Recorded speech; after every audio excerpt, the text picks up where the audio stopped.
Hola chicos, buenos días. En este video les voy a explicar acerca de la guía número 2 y el tema que vamos a tratar en esta guía es la literatura precolombina.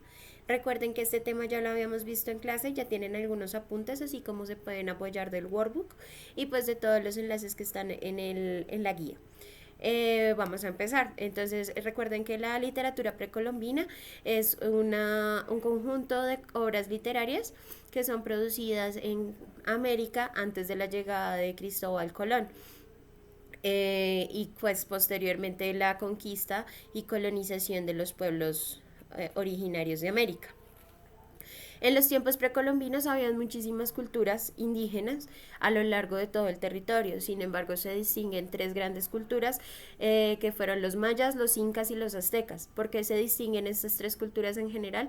Porque tuvieron muchos avances en cuanto a las artes, las ciencias, la agricultura y las artes, las ciencias, la agricultura y lo militar. Qué pena con ustedes. Aparte de todo, esta literatura precolombina es muy importante porque es un patrimonio intangible de la humanidad, pero adicional a eso, porque no existían en estas culturas, la escritura no era algo tan necesario, entonces todo se transmitía de forma oral, entonces no había como tal un sistema muy estructurado para escribir o transcribir todas sus obras, aparte que a los autores de esas literaturas no les interesaba porque ellos consideraban que lo que ellos expresaban en sus poemas, en sus mitos, en sus leyendas, en sus cuentos, en sus relatos, era común a a todo el pueblo, a toda la sociedad y no solamente a título personal. Entonces, otra característica de este tipo de literatura es que es una literatura colectiva que transmite el sentimiento de identidad y de pertenencia con todo lo que era referente a la cultura de estos pueblos. Eh, lo que se grababa más que todo, lo que se escribía, eran como leyes y cosas que debían como tener muy en cuenta todo el mundo y que eran como para mantener la armonía de la sociedad. Eh, Tienen muchas cosas referentes a la tierra, ¿sí? Ellos manejan un concepto de respeto por la naturaleza y la naturaleza dentro de sus narraciones no es únicamente un escenario, sino que también es un personaje vivo.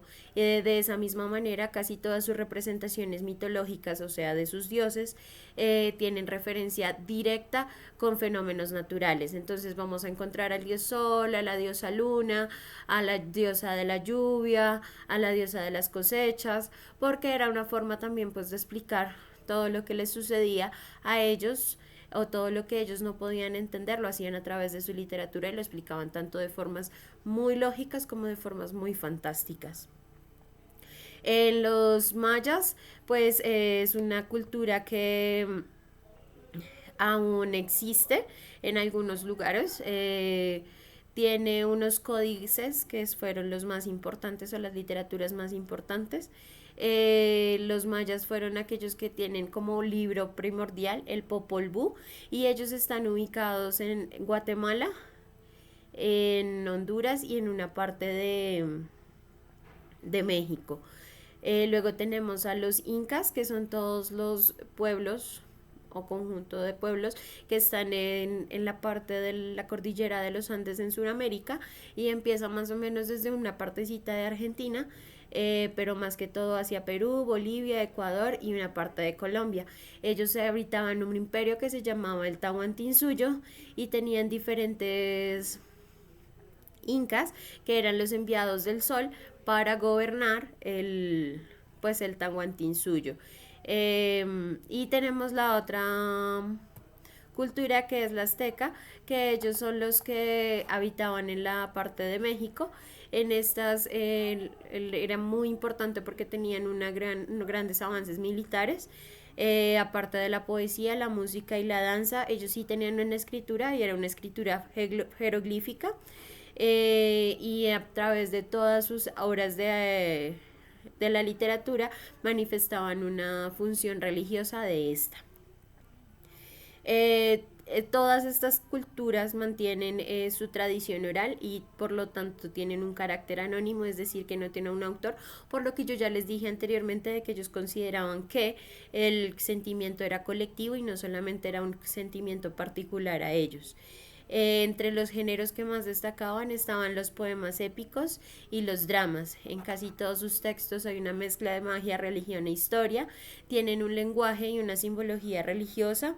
Son mitos y leyendas y tienen una constante lucha entre la vida y la muerte por parte del hombre porque tienen un carácter dualista en donde también hay un aspecto moral y pues para modificar las conductas y comportamientos o mantener las conductas y comportamientos dentro de la sociedad. Tenemos unas obras sobresalientes como el Popol Vuh, el Rabin Alachí, el Ollantay, la tragedia del fin de Atahualpa, el Codex Solotl y muchos otros poemas. Chicos, ya saben que si tienen alguna pregunta respecto a este tema, pueden preguntarme por la plataforma, pueden utilizar los links que ya tienen en sus guías, pueden ampliar la información. Y tenemos por otra parte el tema de la crónica, que es la segunda parte y que fue lo otro que vimos. Recuerden que la crónica es un texto de carácter narrativo que tiene unas características muy particulares y es, por ejemplo, el apego al manejo del tiempo dentro de su descripción, ¿no? Entonces, dado a que su origen etimológico viene de la palabra del latín crónica, hace referencia al término de tiempo. Es un relato que relata acontecimientos, es un relato que narra acontecimientos según la organización cronológica. Es un género que es complicado de definir porque está entre lo periodístico y lo literario, pero durante mucho tiempo fue utilizado por los colonizadores para describir o hacer como un inventario de lo que iban encontrando acá en América para los reyes de los reyes españoles, los reyes ingleses y los reyes portugueses. Recuerden que los procesos de colonización en América no fueron hechos únicamente por los españoles, sino que también por los portugueses, los franceses y los ingleses. Y cada uno pues conservó ciertos territorios para sí mismos. Entonces lo que hacían los cronistas eran explicarle a sus reyes que era lo que encontraban que era lo que encontraban en sus viajes, en sus expediciones. Entonces van a tener las crónicas de Indias, en donde pues todos los cronistas explicaban y le decían a la corona que pues lo que encontraban acá en América era de otro mundo, porque eran paisajes demasiado verdes y bellos, porque habían cosas exuberantes. Entonces son tan descriptivos que utilizan tanto lenguaje y adornan tanto el lenguaje que pareciera que están explicando cosas que no son realmente reales, pero sí, los paisajes como tal sí eran como los estaban diciendo ahí. Los cronistas, pues ya sabemos y ya vimos que por lo general eran colonizadores, pero los colonizadores no eran únicamente, por ejemplo, Gonzalo Jiménez de Quesada o Cristóbal Colón o Américo Vespucio. Hubo un momento en que también se empezó a hacer un trabajo de evangelización para pues empezar a hacerlos a ellos, sacarlos de la salvajidad que era la que mencionaban los españoles, porque como supuestamente ellos no creían en el Dios de la Iglesia Católica, entonces ellos eran unos seres que estaban en estado salvaje. Entonces para sacarlos de ese estado, ellos empezaron a transmitirles lo primero que fue la religión católica, y a través de eso empezaron como también a que ellos les enseñaran sus lenguas para poder así hacer este proceso más fácil. Entonces en todo este momento de evangelización, lo que sucede es que no únicamente escriben las obras los colonizadores, no solamente están los que van haciendo las expediciones, sino que también hay una serie de frailes, de monjes y de monjas que van a hacer los textos y van a también utilizar un poco la crónica para realizar estos textos literarios y para dejar una evidencia histórica de todo lo que sucedió en esa época. Pues bueno, la crónica ya saben que es un texto que se apega muchísimo al tiempo, es muy descriptivo, a pesar de que es descriptivo y tendría que ser un lenguaje objetivo, siempre hay inmerso dentro del mismo texto muchas opiniones acerca de lo que las personas que lo están escribiendo consideran acerca de la situación. Entonces, si ellos veían, no sé, que por ejemplo los indígenas estaban haciendo una obra, un drama en donde estaban explicando por qué tenían que sacrificar a uno de sus animales para el dios, entonces ellos también inmediatamente podían entrar a opinar y a decir qué les parecía eso que estaban observando, ¿listo? De eso se trata la crónica, de eso se trata la literatura precolombina. Espero que hayan podido entender. Discúlpenme si tuve algunos errores, pero bueno, estamos todos haciendo nuestros mejores esfuerzos.